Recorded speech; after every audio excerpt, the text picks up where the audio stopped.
Good day, everyone. Welcome to another episode of Undisputed Nerds, your favorite light entertainment podcast, bringing you all the news regarding comic book games, movies, TV shows, and whatever else we decide to throw in there. I am one of your hosts, the delectable Gentleman the Gamer. I come to you here humbly with what I only describe as my captain, Zane. Ooh. Taicho. Say hello, Zane. Hello, everyone out there in the world. He hates it when I make him do that. Yes, welcome everyone. For those regular listeners, we love you all. For those new listeners, welcome into the insanity that you're about to hear for the next hour and a half, because we're filming this a bit later than we normally do. You know, I'm strung up on energy drinks and a keto diet, and Zane is really exhausted. So it's going to be an interesting mix. Have I just taken the wind out yourselves by saying that, Zane? I'm sorry. I was going to ask how you are. At least you've prepared the listening audience for the rest of this. So yeah, it's absolutely fine. I've eased them in. I've eased them into to what we're going to be talking Set about today. Expectations early. Yes. So yeah, we're going to be doing the House of Dragons episode 1 today, guys. Giving you a breakdown of that and our thoughts on what we thought of the actual show itself, and where we think it's going to be going. We're also going to give you our celebrity weirdness of the week. But how are you, Zane? Are you doing all right? How's your week been? Yeah, not too bad, thank you. Oh, you'll like this. I picked up not one, but 2 copies of Eternals this week. Wait, what? The book or the film? The comic. Oh, the comic, right? Okay. Which one? The new one or the Neil Gaiman one? Both. So I picked up the Neil Gaiman one and Kieran Gillen's current run. Look at you. Why did you want to wipe the bad taste out of your mouth from the film? There's an event happening at the moment in Marvel Comics where it's the Avengers versus the Eternals and X-Men. I think it's called Judgment Day. I've heard about it. Yes. Oh, I didn't realize it was a triple. I didn't realize it was a triple threat. Oh yes. So I thought it'd be a good idea to get caught up with the Eternals, because it's kind of an Eternal focused event, allegedly. Yeah, so interesting they have to bring in the X-Men and the Avengers because they focused it on the Eternals. Do you know what's missing from this? Maybe just a bit of a X-Men, just to season it in. Yeah, I really like these guys. These dull, generic characters. But what can we do? Oh, I know. Let's add in the X-Men and Avengers just to spruce things up a bit. Yeah, I got you. I see where this is going. Yeah. Interesting. Yeah, no, my as far as my reading is concerned this week, I've been we're kicking it off with a reading segment. This is weird. We haven't done that for a while. We normally talk about our real lives. This has gone very strange. I've been continuing with my Immortal Hulk omnibus. So I'm on volume 3 now. It's very good. It's very, very good. It's weird. They introduced Zemnu. He's basically like a big white Sasquatch thing who can change people's mind to reassure them, and that's when he strikes. So nice. he makes everyone think that he was the Hulk all along, and he was all their favorite superheroes. And then he also makes them think that he was their favorite daytime TV show and give them all nice memories and stuff.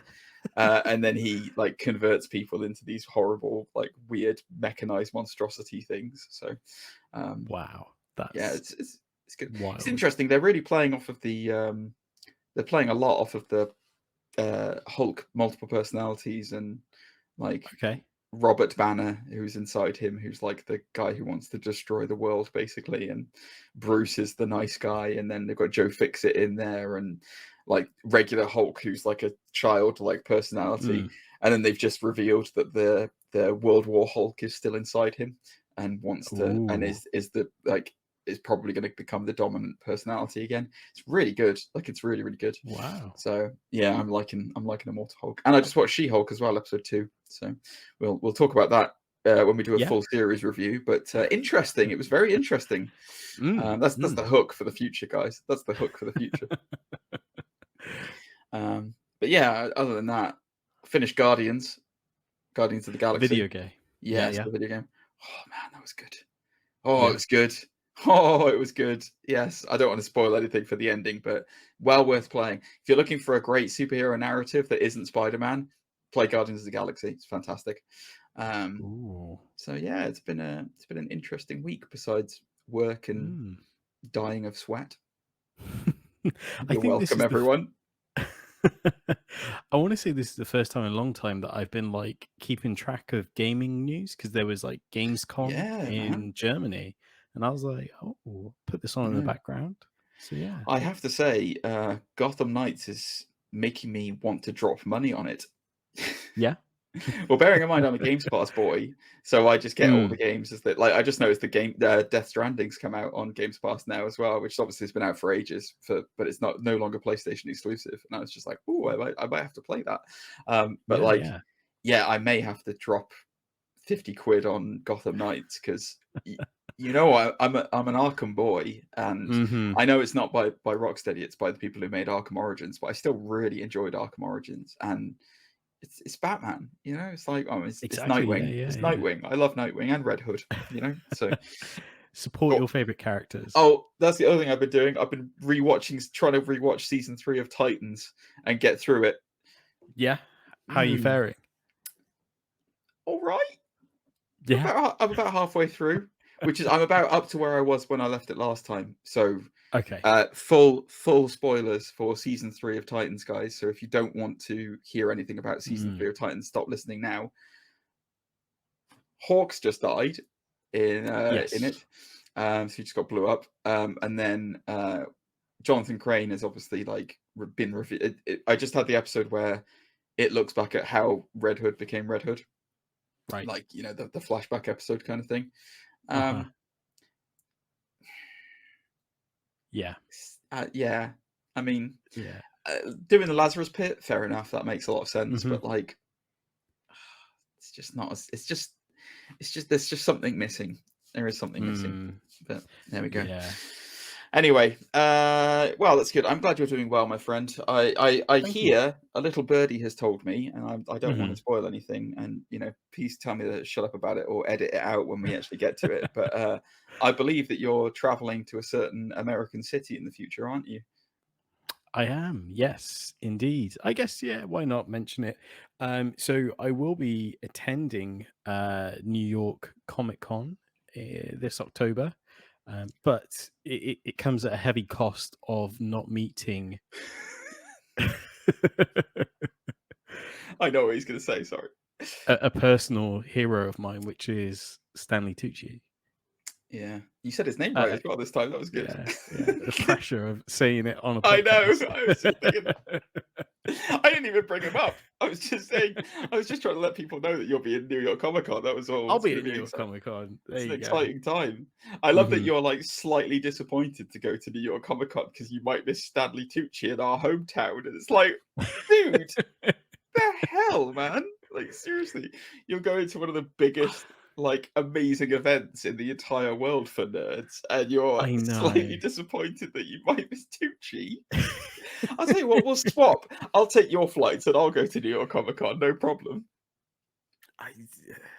It's just one of those things, isn't it? Like, you skip school one day and then you find out that's the day they all have McDonald's at school for some weird reason. You know what I mean? It's just kind of like, can't have it all. In my case, they clearly went Save the Fat Kid Day, and they did it when I was out at the school. Right, who's not in? Gent. Okay, yeah, get the McDonald's in. It's okay. We can do the full fat food. It's fine. All right. But yeah, no, dude, you're gonna have a great time, and I you know, maybe you can live stream some exclusives. I'll certainly record some stuff, like, you know, hopefully get to meet some writers and such. But yeah, it'll be we'll talk more about it off stream because I don't want to commit you to anything on stream. But yeah, it's fun times. Anyway, let's get on to the main event, shall we? So we're talking about this week, the House of Dragons. We can do an episode review, but before that, Zane, did you know that I love to surf? No, I didn't. I know, it's amazing. You'd never believe it looking at me, but I am an avid surfer. Not of the sea, though. Oh, no. I am a surfer of the World Wide Web, my friend. And let me tell you something. when I go surfing, I definitely need some protection. Not the usual kind of wetsuit, though. I need some VPN. Do you know what VPN means, Zane? I don't. What's a VPN?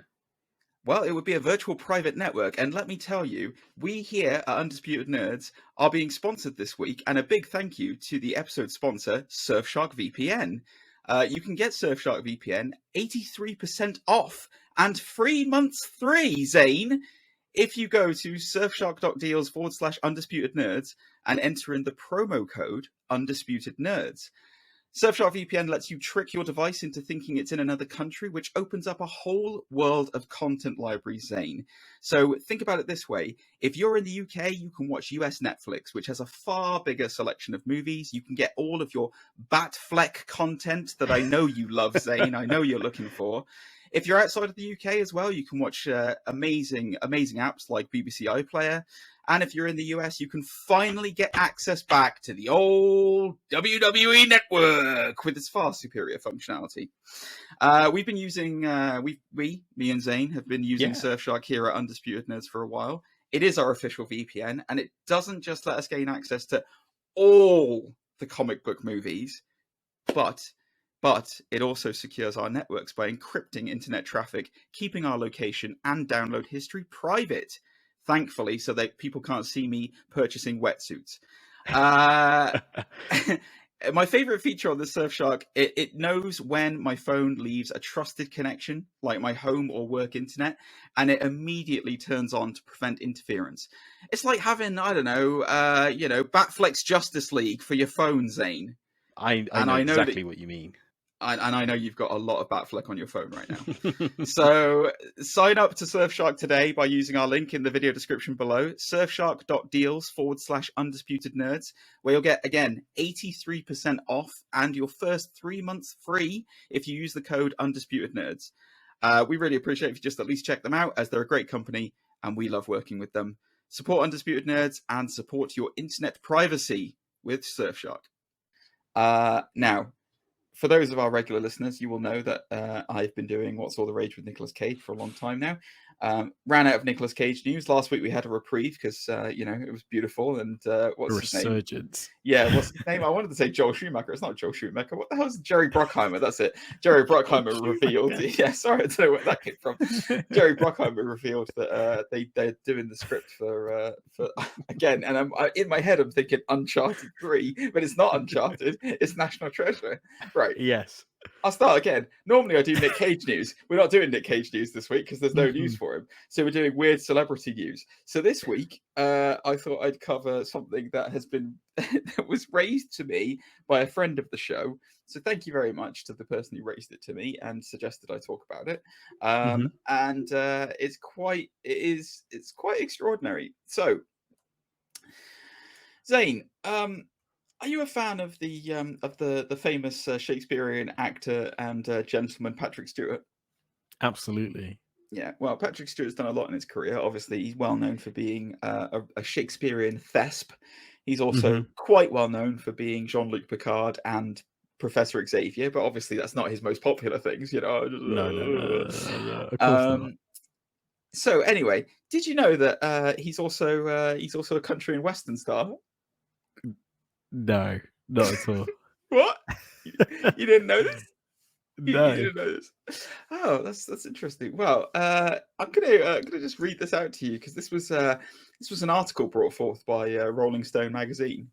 I do want to point out I am being slightly sarcastic when I call him a country and western star, but basically a while ago, Patrick Stewart reinvented himself as a lonesome range prowling cowboy crooner in a ridiculous faux commercial that was put together for a charity. So the faux ad was for Patrick Stewart's Cowboy Classics, and found Cowboy Pat in spurs and chaps belting snippets of tunes from the Wild West songbook like Rawhide, Buttons and Bows, and Streets of Laredo. An overzealous narrator even boasts, with his Royal Shakespeare training, Sir Stewart can jump into character and paint a picture like no other. So yeah, it's this whole advert. It's this whole infomercial advert that is out there on YouTube. Go and look for it, guys. I've pieced together, which Zane is going to very lovingly play for us, a little snippet of one of the songs off of it called Rawhide. So this is the weirdness of Patrick Stewart, the country and western star, singing Rawhide. Take it away, Zane. Oh, the streams are swollen. Keep them doggies rolling. Rawhide. Beautiful. Isn't it beautiful? So smooth at the end, that delivery. I know, he's just got it. He's just got it. So yes, it is on YouTube. It is Patrick Stewart's Cowboy Classics. He legitimately sang 5 of these songs completely, full performances of Buttons and Bows, Don't Fence Me In, Ringo, I'm an Old Cowhand, and Here Comes Santa Claus. So it's all in benefit to the International Rescue Committee, which is a global humanitarian aid, relief, and development organization. Amazing. So yeah, go and listen to it, guys. Drop some money if you want on the $10 collection of Cowboy Classics for Patrick Stewart, but it's really, really weird. So enjoy it. Any thoughts on that one, Zane? It's amazing. I'm guessing he must have a passion for Western, like, country music, right? I thought you were going to say he's got a passion for weird things then. He may do. Yeah, I think he does. But yeah, I'm guessing he must have a passion or an interest in country music to do so many songs and, publish it and such. I think he's got a passion for making fun of himself, which is and that's a good thing. He's obviously got a fantastic sense of, you think about when he was in Extras with Ricky Gervais. I mean, that is one of the funniest things I've ever seen in my life, is when he's doing this script meeting with Ricky Gervais. I've seen this woman and all her clothes fall off. She's straddling, but I've seen everything. Oh, he gets off the grass. But oh God, he's just amazing. He's just an amazing guy. I don't know if you've seen it. There's like Yorkshire Tea. He does the advert. Yeah, he does. Is it him now? I thought Sean Bean had taken it over, or is that flipped? It's flipped. So is it flipped? Is it?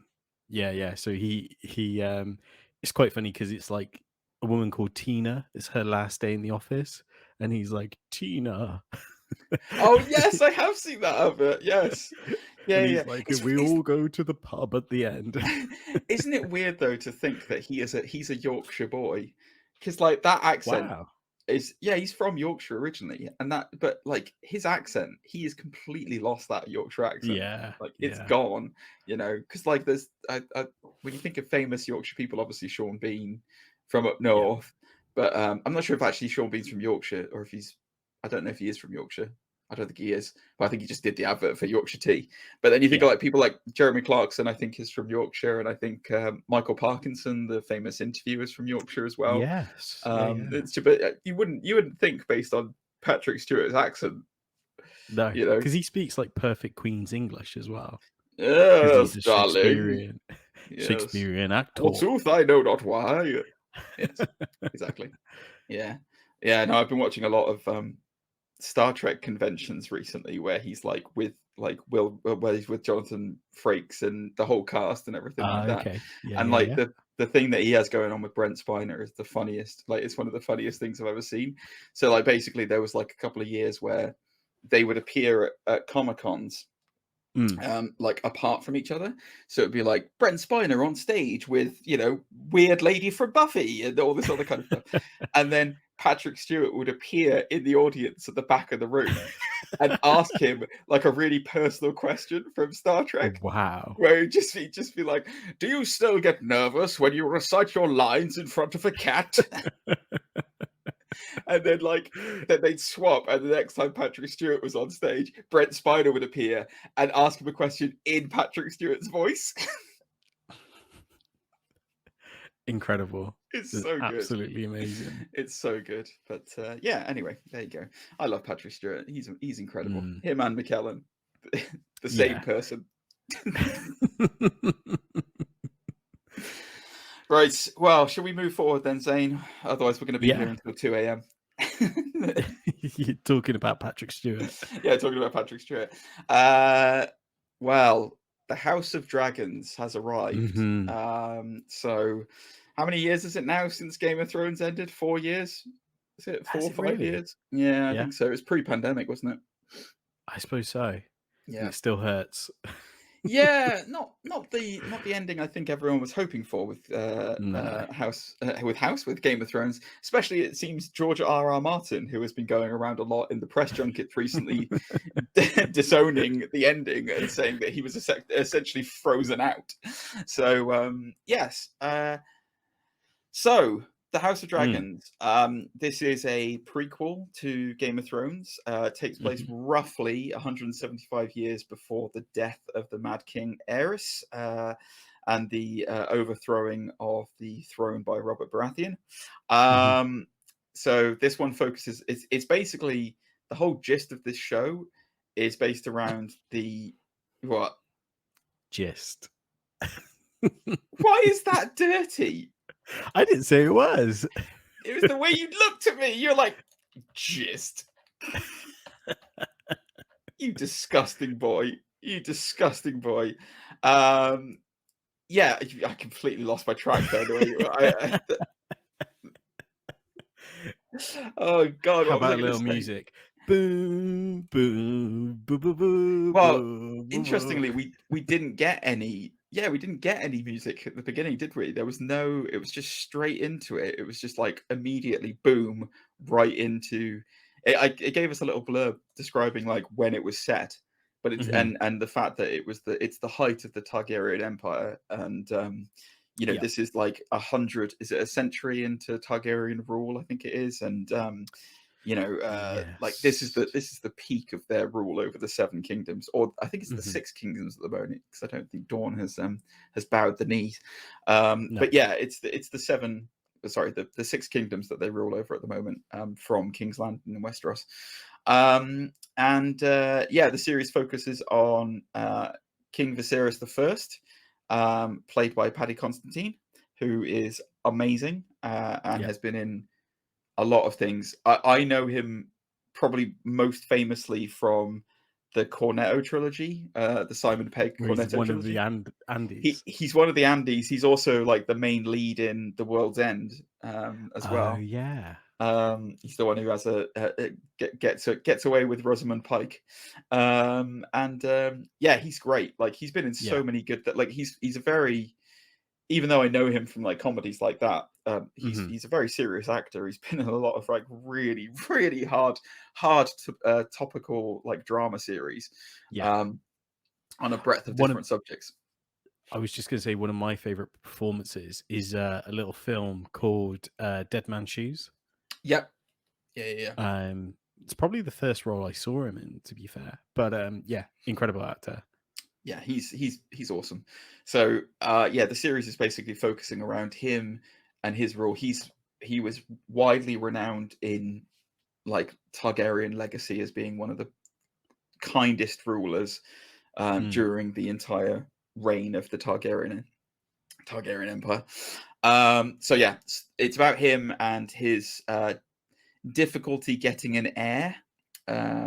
So him and his wife, Emrys,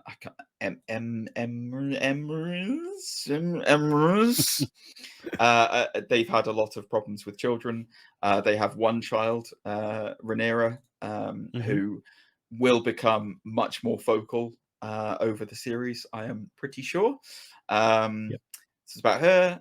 It's also about Damon Targaryen, played by the legendary Matt Smith, who makes me smile because I keep thinking of him in Morbius every time we talk about him now.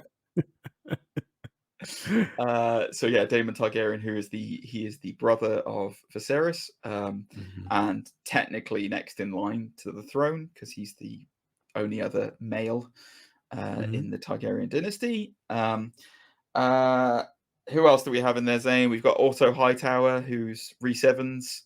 amazing actor. Yes. Dr. Yeah. Kurt Connors, but also well known for lots of other things. For those American watchers who don't necessarily know him in Marvel, you might recognize him as the guy who wears pants in Notting Hill. That's him. I was going to say Luna Lovegood's dad in Harry Potter. Yep, that's also probably a better thing to reference him in. Instead of a film that's like, what, 20 years old? Hey, everyone knows that bit in Notting Hill when he answers the door and all the press are there and he's in his pants and he like shows off. You know? That was certainly stuck with me growing up. So yeah, there's loads of other people. There's Rhaenys, who's I put in my notes, she's Auntie Targaryen. Is that the aunt who lost out to the first? Yeah. It's the sister of Viserys and Damon. So yeah, she was supposed to be. It was down to. So basically, the whole thing came about because the previous king, whose name escapes me now, I'm gonna have to try and work out who it is because that's really thrown me off. Jaehaerys, that was it. Jaehaerys the first. His health was waning, and he had no heirs. So he needed to. There was like a big leadership contest, similar to what we're going through at the moment, really. And it came down to two people. It came down to Viserys and Rhaenys. And because Rhaenys was a woman, they didn't go with her because it's an antiquated view of the world. So that's good. Yeah. So yeah. Anyway, she's married to Corlys, who's the master of ships. Zane, you speak for a bit, and then we'll start getting into kind of some more details of this. How did you find this first episode? I really enjoyed it. Of course, I think there's a lot of expedition dumps in there, but I think it was always going to do that to kind of get you up to speed with the drama more than anything. So, I feel like I may have to watch it a second time, which I'm not. I'm not going to kind of bear any sort of ill will against it for it, but yeah, I really enjoyed it. I thought the action was good. Again, I know from reactions I've seen on the social medias and such, a lot of people were like, it was too graphical. I wasn't expecting it to be. And it's kind of like, in my head, I was like, this is Game of Thrones. Like, they built their house on being shocking. Like, that if they can shock you in a graphical way, they'll do it. Like, yeah, I don't think this one was. I mean, it's only one episode, obviously, but I didn't think it was actually that shocking. This one, like, I mean, there is one bit in it where it was quite violent, which I'm sure we'll get to at some point. And I did make a note on it, which is I will say this note now. So I did say so. There's a part later that's quite graphic. We'll talk about it. But I did say lots of blood and knobs. Game of Thrones is officially back. Yeah. So yeah, there you go. I think that pretty much sums up what you were saying. Yeah. But yeah, I think it's my overriding theory on this, right, is that everyone loved Game of Thrones, like really loved Game of Thrones, and it was a real cultural like phenomenon as far as like television was concerned. And for the longest time, it was really, really good. Like, it was great. All the series that are based around the books are fantastic. And the casting was excellent. And it did do a really good job of giving you this like feeling of like familiarity with certain actors, but then also making you feel like any of those actors could go at any time, and the heavyweights that they had in it, like Sean Bean, like Charles Dance, like, they're just brilliant. And it literally made stars. I mean, it literally, like, Emilia Clarke would not be famous if it was not for Game of Thrones. Kit Harington would not be famous if it wasn't for Game of Thrones. Sophie Turner would not be famous for, exactly. We could go on and on and on with the amount of people who it made famous. So to have it end the way it ended, in a really bad way, because it was a really bad way. You know, you and I have, I've mentioned this a few times on the show, but you and I are wrestling fans, and sometimes when it comes to storylines in wrestling, predictability for an ending is not a bad thing. You know, you ultimately you want people you root for to have a good ending. You want people that you root for to ultimately overcome the bad things. Otherwise, what the hell is the point of hoping for things in life? You know, why? Like that's what is our makeup of things as humanity, is hope. You know, a lot It's of it part is of the hero's journey. It's that exactly whole storytelling. overcoming the villain is part of it. Mhm. Exactly. And I think for a lot of people, we didn't appreciate the fact that a character that they had established over a string of series in Daenerys. Yes. Yeah, I mean, like, people named their children after Daenerys, you know, and it's like, I don't think people appreciated the fact that not only did they turn her, but turn her rapidly for no reason. I Yeah. mean, like, you could understand if it was the people of King's Landing did stuff to her. You could understand it if the people of King's Landing were horrible to her. But ultimately, the only reason she didn't like the people of King's Landing was because Cersei was an arse to her. And it's like, yeah, she's horrible to everyone, so kill her. You know, and Jon Snow, we all wanted Jon Snow to be the king ultimately. You know, like, I still think that the way the show should have ended was him and Daenerys on the Iron Throne together, the Targaryen couple of incestual breeding, which is exactly the same way that the series begins. You know, because like it's all about Time repeats cycles. It's itself. all about exactly. The winter is over, and now it is back to business as usual for the Targaryen rule. Anyway, so yeah, I think Game of Thrones left a very nasty taste in a lot of people's mouths. But I think ultimately we all wanted it to be good. We all wanted something where we could be like, oh, just be good. Like, this series is what I was looking forward to be perfectly honest with you. I was silently excited about it when it was announced, because I was kind of like, oh, is it going to be Benioff and whatever his name is again? Because if so, Weiss and Benioff, if so, I'm not interested. But if it's other people, then I am interested. And when Matt Smith was announced as Damon, and then I saw Rhys Evans was going to be in it and Paddy Constantine was going to be in it, I was like, okay, now I am excited for this. This is going to be good. And, you know, I want to see the height of the Seven Kingdoms. I want to see, like, the rule of this. I want to see the dragons at the full strength of what they were, you know, because I think in current period of House of Dragons, I think there's 10 dragons in the realm, I think. You know, there's certainly, they're in double digits. I can't remember if it's 10 or 15, I'm not sure. But there's a lot of them.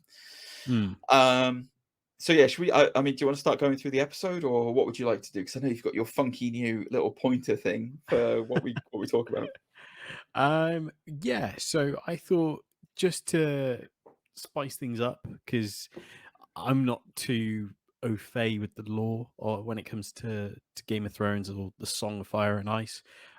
So I thought, why not talk about standout moments? Was there any particular moment that kind of threw you off your seat, or took you by surprise? Threw me off my seat, my friend. If you've seen my ass recently, nothing throws me off my seat anymore. That once that thing is down, it's like the immovable. It's like I'm like the Blob. It's nobody can move me. Standout moments. The entrance of Damon Targaryen, I thought was handled incredibly well. The bit that got to me was probably the pregnancy scene made me feel very uncomfortable. That was very hard to watch, like very hard to watch. And just really sad. Like again, like Paddy Constantine is amazing. Paddy, like I know him personally, but he's amazing.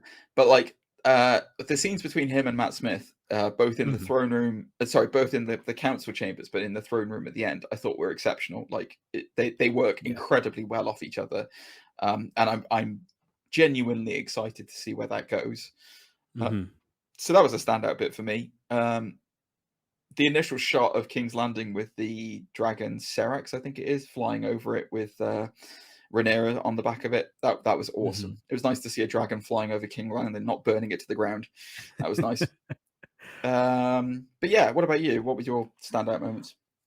I really liked the jousting sequence, and it kind of became super fun in the sense of like you can see certain house flags in the background, and like if you listen out, you can hear certain squires of houses. So I want to say, what was it? There was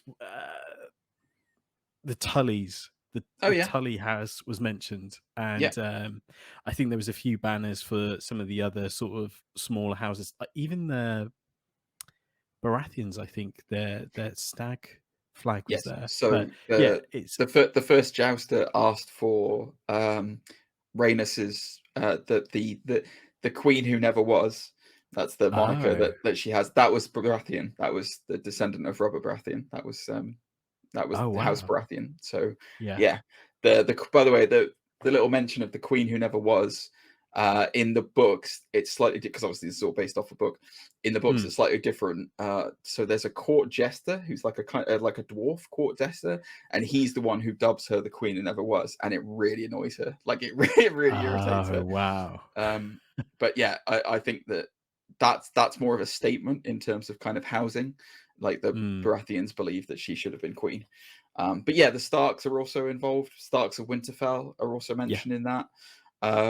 You know, I don't think the one thing that did strike me of this series, I don't think we're going to have a lot of involvement from the Northern houses. Certainly not in the first series, or maybe even the second series. I think that this is going to focus a lot on King's Landing, obviously, but specifically Westeros, and then the free cities of the east, so Essos and other places. So there's a moment in the council chambers, like right in the beginning, where Corlys, the master of ships, is talking about the Essos and the free cities are banding together to form like this triumph. I can't remember what he called it, the Triumvirate or something like that. But that's a massive war brewing over in the east, and I know it. I think it does spark a war between Westeros and the east, and that's what eventually I think I'm 99% sure, but feel free to correct me, guys, if you want to write in. But I'm pretty sure that's what leads to Dawn and the Free City and the East becoming part of the Seven Kingdoms. I think that's the war that leads to it. I see. There is a great war coming, basically. So yeah, that was interesting. But I mean, ultimately, I think the first couple of series are going to revolve around the civil war of the Targaryen dynasty. This is ultimately the beginning of the end for the Targaryens, and what leads to, you know, nearly 200 years later, their downfall. What was the next thing you had on your little thing? Let's go through it. So biggest surprises. I think I wouldn't say the biggest, but one of the surprises is at the end where the princess gets named as the heir, and then you see like a grumpy old man who's from the Stark house, and he's, you know, when they all Rickon Stark. Rickon Stark, he's a legend. That's Sean Bean's great grandfather. That is in the show. I know. But as soon as he and I think the flag was behind him as well. But when he was there, and they're all pledging their allegiance, aren't they, to the new? I'll tell you who he reminded me of, and this is a super niche reference, only for UK people. Only UK people will get this. He reminded me of the guy who presented Catchphrase, you know, with that Mr. Chips guy. I can't remember what his name was. Oh no, I forgot what his name was. It's Roy something. Oh yes, Roy Walker. Roy Walker, that's it. I thought, why is Roy Walker in Game of Thrones? That's the weirdest thing. I just wanted him to say, yeah, by the old gods and the new, say what you see. It's not right, but it's close. Yeah. What's Mr. Chips doing? What's he doing? Wow. Yeah. Sorry. So most surprising moment for me was when Damon got beaten in the joust with that guy. Yeah. I was really shocked that he lost that. I know it was supposed to be like a good like, and I'm not sure. I was trying to think of whether or not he did lose it really, or whether it was like a you know when you get those things in shows. I'm trying to think of a cogent example, but kind of similar to when Arya beat the Night King, where Hmm. you thought he was going to kill her, and then she like dropped the dagger and stabbed him underneath. I think Damon had a dagger pointed up at his femoral artery, like up at his thigh, Oh, and I think they wow. were both saying yield because they were both going to kill each other, basically. I But just see. something to mention about that joust as well, Zane. This is a little Yeah. bit of lore for you. So the knight that he's fighting is Christian Cole. So he's the common-born son of Lord Dondarrin. The reason why that's relevant is that there Uh-huh. is a character in Game of Thrones called Baron Dondarrin, who is the guy who has the flaming sword and the eye patch, the guy who Oh, can't yeah, die. yeah, yeah. That's his ancestor, theoretically. Oh, wow. I think we're 99% sure they're related. Although he's Dornish, which is a kind of a bit of a mix-up thing. So Yeah, yeah, but yeah. it's rare for them to not have the same name like 200 years Yeah. later. So yeah, I thought it was pretty cool. It's like That is he's cool. obviously, because Rhaenyra's got her eyes on him. You know, you could hear Mm. Careless Whispers playing when she looked at him. It was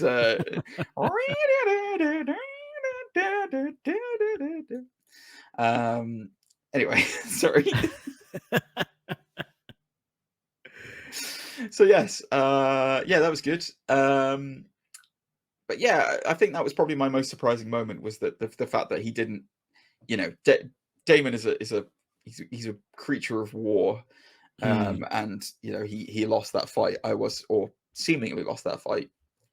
Happy to be corrected. But yeah, that was probably my most surprising moment of the show. Do you want to go into any of the so obviously a lot of the structure of Game of Thrones that we're familiar with, so the king, the king's hand, the council, the maesters, that's all still relevant. That all still Yeah. is current thing. What were your thoughts on Rhys Evans' Otto Hightower as the hand of the king? I was kind of expecting him to be the sort of sensitive kind of the nice guy, when Right. actually it's almost reversed, isn't it? Because normally you find the king to be quite brutish and off-putting, and the hand is usually like the nice person. I'm just I thinking think, of Tyrion and yeah, I mean Tyrion's not the.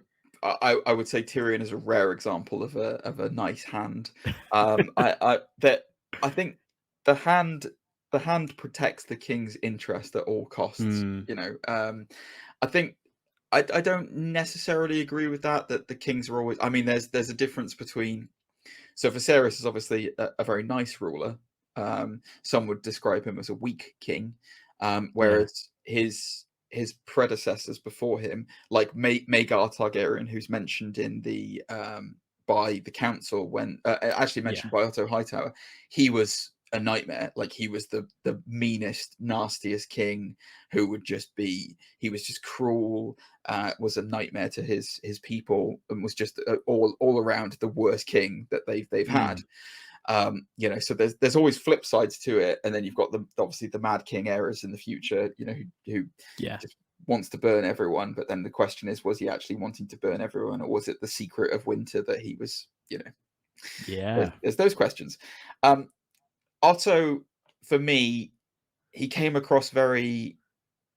I think he's a tale of two tapes, isn't he? Because he comes across as very caring and very, like, you know, approachable. Clearly has a big problem with Damon, big problem with Damon, which we're going to see unfold quite substantially, especially considering Damon asked for Alicent's favor, which is Otto's daughter, specifically at the joust, just to annoy him. Those two are going to have problems, like big problems. But I think we saw I think Otto's going to turn out to be like the Littlefinger of this I series. got those vibes as well. Yeah, especially when he tries to pimp out his daughter to the king after. So spoilers, obviously, guys, for this show, which if you hadn't gathered that already. But unfortunately, the king's wife dies during childbirth, and so does his son. So he has no heir. And Otto sends Alicent to console him, and obviously, we all know what he means by console. But I think it was a great. What I loved about that scene, right? Because she follows her father's orders and gets dressed up in her loveliest dress and heads along. But what I love about that scene is it really shows the character of Viserys in the beginning. You know, whether or not he stays like that, because all Game of Thrones characters tend to have weird shades of grey about them. You know, for as much as we love Jon Snow, he slept with his aunt. But anyway, so but as you know, so like, but that scene, working the night watch changes a man. Apparently so. Apparently, dying and coming back from the dead changes a man. Apparently as well. I mean, it is Emilia Clarke, you know. Anyway, but yes. So let's get off that train of thought. So, but Viserys is like really like that scene. He's lovely and just sweet, and clearly doesn't want any of it. Like, just wants his wife back and wants his son, and you know is clearly hurting. And it's a beautiful revelation that he has where he realizes that Rhaenyra has been in front of him this entire time, and he hasn't really given her the light of day when she, you know, she's potentially a very, very good ruler. What did you think of the character of Rhaenyra, like the daughter? Did you like her? Did you get Dany vibes off of her? What did you think? Oh yeah, it definitely got Dany vibes. I feel like the show was setting that up from the get-go. Like when she jumped off her dragon and she's wearing like a similar sort of outfit to Dany did in the later series, I was like, they're stringing it together for us. They're putting the pieces together for us. Yeah, she's definitely not just there to make babies. That's definitely the case, you know. She does I believe, like, she says similar lines as well.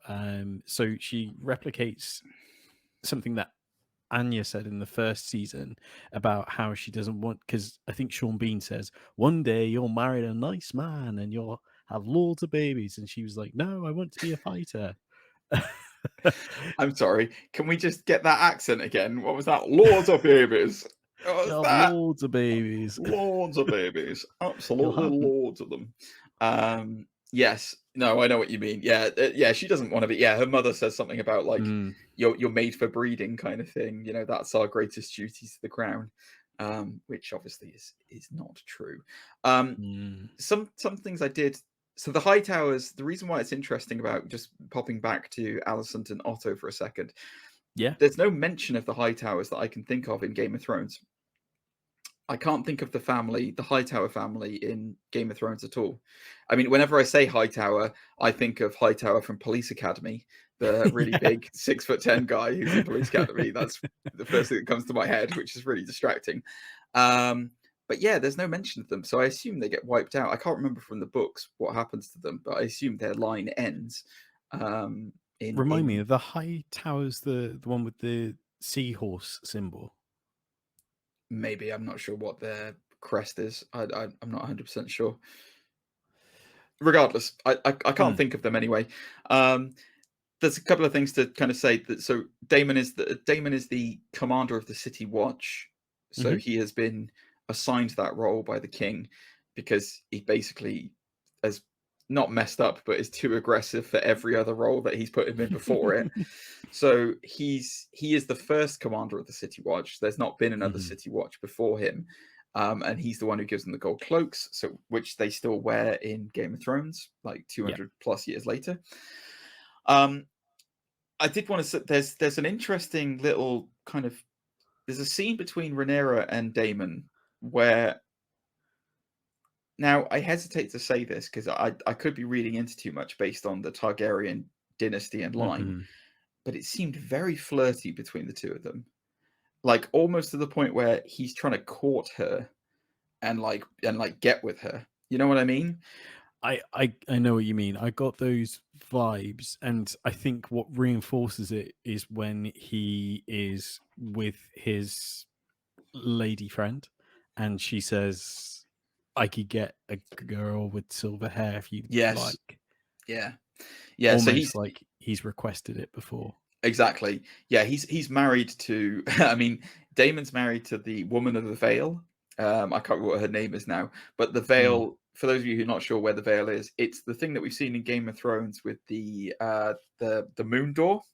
You know, the thing that drops Oh people yeah, through the yeah, moon door. yeah. That's the veil. That's who Damon is Yeah. married to. He's married to the Queen of the Veil or whatever it is. And yeah, so if you've seen Game of Thrones, obviously the Lady of the Veil there is insane and still breastfeeds her child at like 18 years old. So yeah, they're kind of they're strange. And yeah, Targaryens are renowned for sleeping with their own family. So it would make sense. The only thing I was thinking about that is that so we'll tie it into the other thing I wanted to talk about, which was Viserys has an open wound on him, a very nasty, like almost infected wound on his back, which they're going to apparently cauterize. But I wonder, I can't remember how he dies in the books. I honestly can't remember, but I wonder if that's going to be his downfall. And then Rhaenyra is going to become queen. And the reason why we have that tension between her and Damon is because Damon wants the throne, she's on the throne, and they want to hop on the good foot and do the bad thing. It's very possible. I can see them setting up for that kind of like love and intrigue. That's what they do. Go on, you were going to say something. It's interesting you should mention the wound, because from my understanding, like reading into it and such, it's the idea is that it can be perceived as a curse, as what the maester was saying, that the throne is cutting the king, which isn't a great symbol. Well, yeah, I mean, so yes, I mean, we can go into that a little bit because, like, first of all, I want to talk about the fact that thank you, the producers of the show, for finally introducing a proper Iron Throne into this show, because this thing is what the Iron Throne should be, which is absolutely badass. Like, this thing is like a because in the books, it's literally described as like a mini mountain of melted swords that the king sits atop, and that is exactly what it looks like in this show. Like, this thing's huge and it like spans out across the floor. Yeah, it looks so good. And like, yeah, it hurts to sit on. That's the whole point. Like, Aegon basically, so to kind of go back in time a little bit and talk about the kind of setup. So Aegon the Conqueror was the person who came across, landed in Westeros at King's Landing, which is why the thing is called King's Landing, because that's where he landed and built up the empire that we now know today as the Six Kingdoms, soon to be Seven Kingdoms. And the sword, the throne is literally made up of the swords of Aegon's enemies who surrendered, melted into a throne by Valerian, his dragon. Valerian the dragon, incidentally, is the giant dragon skull that's in the basement. That's Valerian. That was Aegon's dragon. Little side piece as well. Little side note: Viserys I was the last person to ride Valerian before he died of old age. Wow. So he bonded with Viserys. So they have that relationship as well, which is why he was probably down there talking to his daughter, because Valerian means a lot to him. Anyway, so yeah, the Iron Throne is like literally just this melted mass of swords, and it's not furnished to be nice. It's designed to be painful, so that no king gets too comfortable when he sits on it, as a reminder that every day there is a threat to his reign. And so the symbolism there is that Viserys is a weaker king because he keeps getting cut and scratched when he sits on it, as opposed to, say, Damon, who was sitting on it, who seemed completely comfortable and perfectly at home, sitting on this massive steel and spiky bits.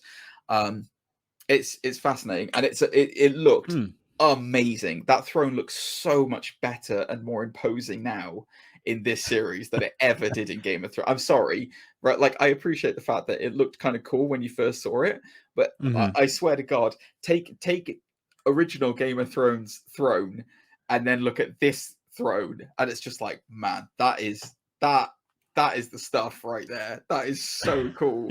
I guess Robert Baratheon kind of like must have shrunk it down when he took over the throne, because he removed all the dragon skulls and everything as well from the throne room. That's true. Yeah. Go on. Yeah. I was just going to say one thing that I'm really interested in, and I imagine the series is going to dive into this a lot more, is the whole sort of backstory with Valeria, if I've pronounced that correctly, because there's Valerian steel and My word. It's almost like you read my notes.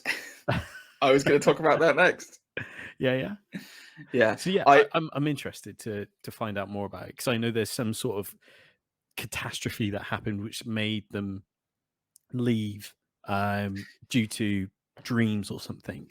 So to give you some backstory into that, so Valeria is the ancestral home of the Targaryens.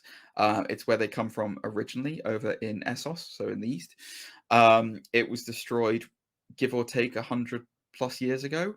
Right. The Targaryen family, they left Valeria because of Aegon.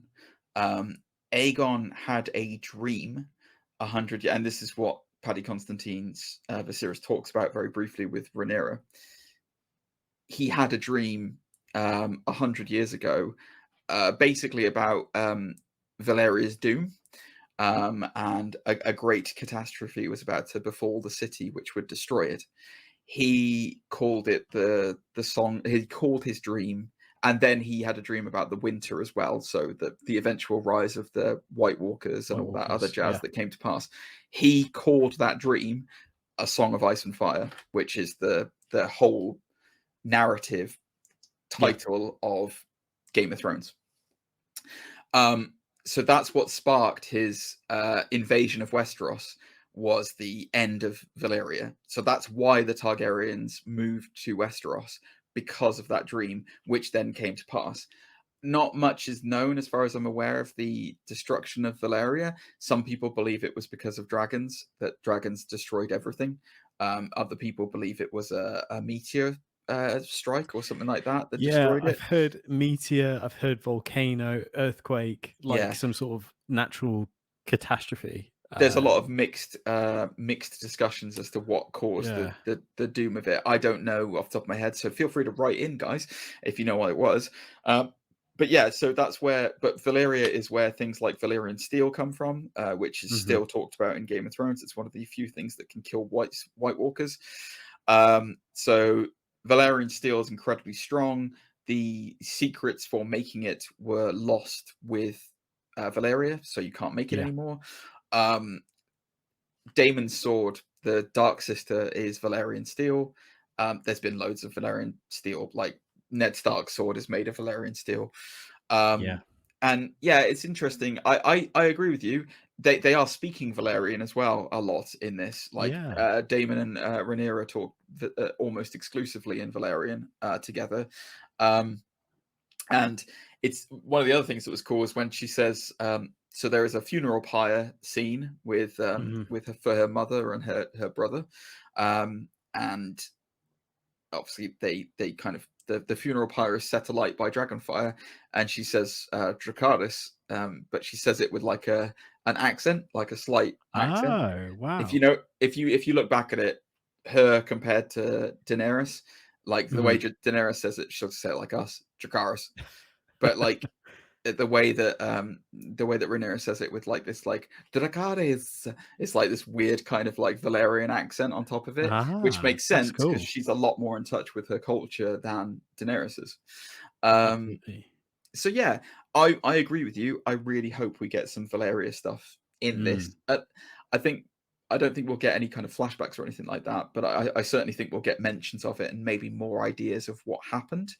But it does seem like that at least the first couple of seasons will solely focus on the civil war between the Targaryens.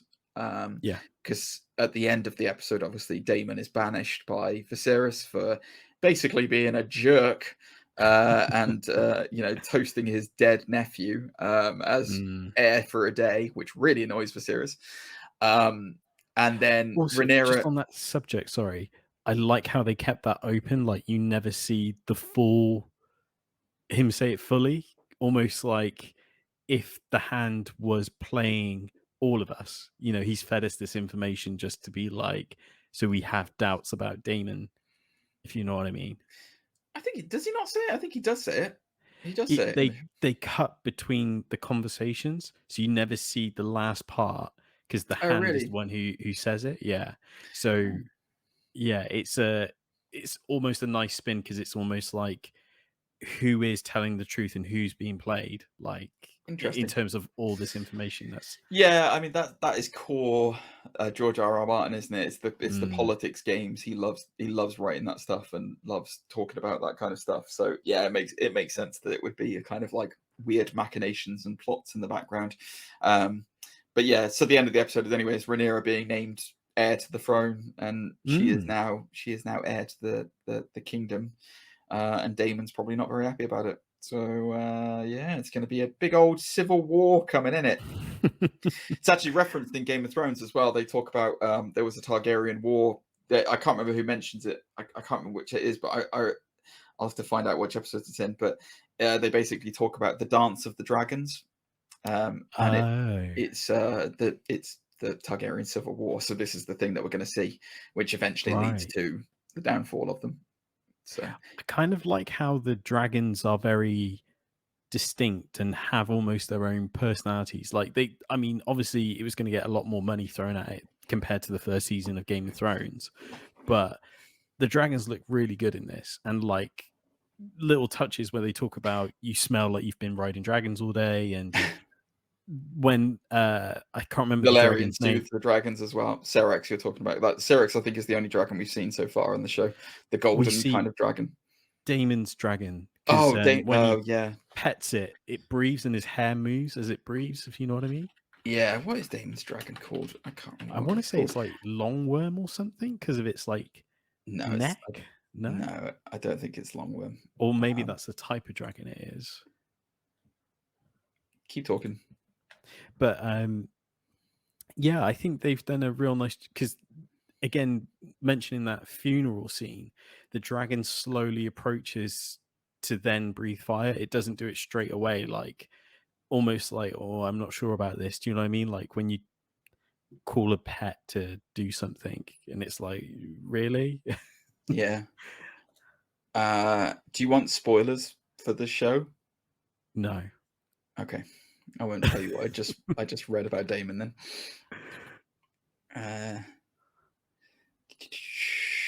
Let me see. I will say one thing to you. Something that we predicted, I've just read happens in the books. So wow. Yeah, something we just predicted is correct. Just trying to find out what his dragon name. Man, there is a big biography on here of him. Oh boy. As you're Googling, I also read that this did exceptionally well on HBO Max. Caraxes, a dragon rider whose dragon was Caraxes, called the Bloodworm. There you go. Bloodworm. There you was go. A dragon ridden at first by Prince Aemon Targaryen and later by Prince Damon Targaryen. So Caraxes, I think, is his name. But yeah, badass dragon as well. Absolute bad. It looks amazing. It's cool. Yeah. Yes, you mentioned there about HBO Max. This is officially now the most watched premiere ever on HBO Max. 9.99 million people watched it. So nearly 10 million people watched it. So it just goes to show that there really is still a hunger for Game of Thrones.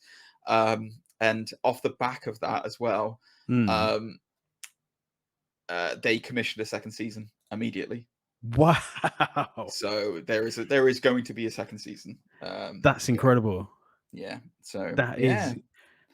Do you? Well, I'm going to play devil's advocate here. Do you think the Power of the Rings on Amazon Prime will have the same the Lord of the Rings TV show? Do you I think don't it will know. have the same impact? You know what? I honestly don't know Mm, because I feel like with the Lord of the Rings, right? Here's the yeah, difficulty I have with Lord of the Rings, and we'll finish up soon because I appreciate we've been going for a while talking about this. But like yeah. Lord of the Rings, Uh-huh. everyone always knows who the baddie is, right? Who's the Lord of the Rings baddie, Zane? Sauron? Yeah, exactly. It's always Sauron. It doesn't matter. It's like, oh no, oh what? We're gonna find out who's got the rings and who's the baddies amongst the men. Oh, well, who's the baddie? Oh, it's Sauron. Oh yeah, okay, fine, yeah, all right, yeah, all right. What's that? Oh, we got like that Shaloub, the weird evil spider lady. Oh yeah, she's pretty nasty. Who's she working for? Oh, Sauron. Oh, okay. Yeah. I love Lord of the Rings. Like the films are amazing. Mm, They are so self-contained though. They don't need yeah. anything more to them. The Hobbit is great. Like the Hobbit is a great story and it's a great Mhm. tale of Bilbo. But that's it. Like Yeah. that Tolkien is the Hobbit and it's Lord of the Rings. That's it. This is different. Like this is Mm, totally different. This is centuries apart from Game of Thrones. There is a lot of mhm. stuff that happens before Game of Thrones that we see knock-on effects in the future, but we don't know how it happened and we don't know what really goes on. There's Yeah. so much stuff, and also this itself is going to be a self-contained story because Martin's written the books for these. By the Yeah. way, also, I would not be surprised, genuinely, I wouldn't be surprised if they Yeah. use this as an excuse to rewrite some of the wrongs in season 8 because they've already mentioned the winter and the White Yes. Walkers and all that stuff that's coming in the very first episode, which I thought was really weird because I would have thought you would want to separate as much as possible from Game of Thrones based on the horrible reception of the ending. But Mhm. they didn't. They went straight for it. So I wouldn't be surprised if we see some change or something where they're just like, everyone remembers the winter differently. This is how so and so remembers it. Well, Sam Tully was an idiot and wrote the wrong ending. I could see them doing that. I could totally see them doing that, where they're like, Sam Tully only wrote one ending to the Game of Thrones. The Song of Fire and Ice. This was his version, but this was another version over here. And it's Well, like, that's what's interesting about this, because apparently this will be the definitive version of is it Blood and Fire is the name of yes, the book? yeah, Because the book itself is from 3 different points of view, isn't it? It's yes, written by 3 different perspectives. yeah. So Yeah, it's interesting you should bring that up. Yeah, it will be interesting. I can totally see them doing it though, dude. Like seriously, nobody's happy with the end of Game of Thrones. Nobody was. So it's the best way to kind of make it better. But yeah. Anyway, what did you guys think of House of Dragon? Oh, it's undisputed, by the way. We didn't even cover Oh the. yeah, 100%. It's undisputed. Yeah. I'm really excited for the series. I'm really happy that Game of Mhm. Thrones is back in this stretch of in this style. It's much. This is what I wanted. This is exactly what I wanted, and I can't wait to see where it goes from here. But what did you guys think? Did you enjoy it? Did you like it? Did you hate it? Do you think that their hair is ridiculous? Do you think they need some kind of wigs? Do you think that you love their hair and everyone's going to go out and make themselves silver-haired next week? Zane, you and I have got to do it. Let us know. Write into us. Zane, where can they get hold of us? You can get hold of us on all of our social media. Undisputed Nerds on Facebook. You can find us on Instagram and Twitter at undisputed_nerds. And you can also email us nerdsunDisputed@gmail.com. He's done it. He's done it. You can find me on Instagram at Gentleman the Gamer, although my Instagram game has been weak lately, so I need to get back on that. Also, you can find me on Twitch, twitch.tv/Gentlemanly Gamer. We finished Guardians of the Galaxy, so I'm going to be starting Resident Evil Code Veronica X. Ooh, check that out. It's like D-Generation X, but anyway. Okay. Yeah, thanks. I got it now. Yeah. I haven't played it since it was on PS2, so I'm excited to play a updated HD version of it. So yeah, I'm starting that on Tuesday. So come along and say hello, everyone. But yes, Fantastic. Zane, it's been a pleasure. I'm looking forward to doing a full series review of this show when it finishes. I cannot wait. Yeah, definitely. Also, be sure to check out Surfshark in the description down below. Promo code Undisputed Nerds. 3 months. Oh wait, let me just double check that. 3 months free and 83% off. 83% off and 3 months free, I believe, is the way it works. Yes, it is well worth it, guys. Get protected with Surfshark. Cool. No idea what we're talking about next week. What are we talking about next week? What's coming out?